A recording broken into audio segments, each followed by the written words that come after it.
정부가 발표한 기간 산업 지원 대책을 조금 더 자세히 살펴보겠습니다.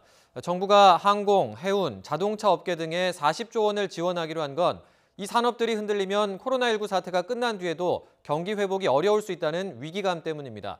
다만 세금을 들여서 대기업을 지원한다는 논란을 고려해서 지원을 받는 기업들의 의무도 강조했습니다. 김평정 기자입니다. 우리 경제의 토대가 되는 대표적 기간 산업인 자동차 산업은 직간접 고용 규모가 180만 명에 이릅니다.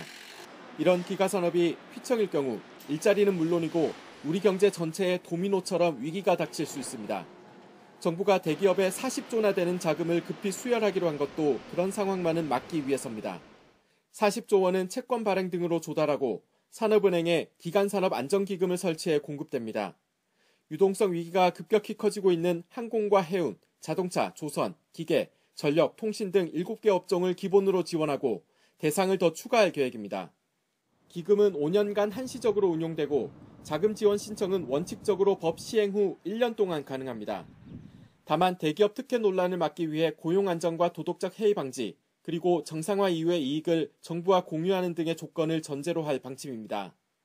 정부는 다음 달 안에 기금 조성을 위한 법 개정을 완료하고 그 전에라도 자금이 필요한 기업에는 산업은행과 수출입은행이 먼저 지원할 계획입니다.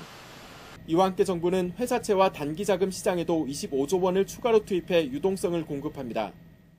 회사채 중에서도 신용도가 낮은 것과 기업어음, 단기사채까지 사들이는 건데 미국의 연방준비제도가 하는 것처럼 한국은행과 산업은행이 참여해 특수목적 기구를 만드는 방식으로 운영됩니다. 신용 등급이 낮은 회사채와 CP는 여전히 지원의 사각지대에 있었습니다. 재정 지원을 바탕으로 정책금융기관이 참여하고 한국은행이 유동성 지원을 지원하여 저신용 회사채까지 포함하는 회사채 CP까지 매입하는 중소 중견기업의 회사채 발행을 돕는 데도 5조 원을 더 투입하고 재원 소진이 빠른 소상공인 긴급대출에도 14조 4천억 원을 증액합니다. 정부는 문 대통령이 주재해온 비상경제회의를 홍남기 부총리를 본부장으로 하는 비상경제중앙대책본부로 전환해 매주 목요일 개최하기로 했습니다. YTN 김평정입니다.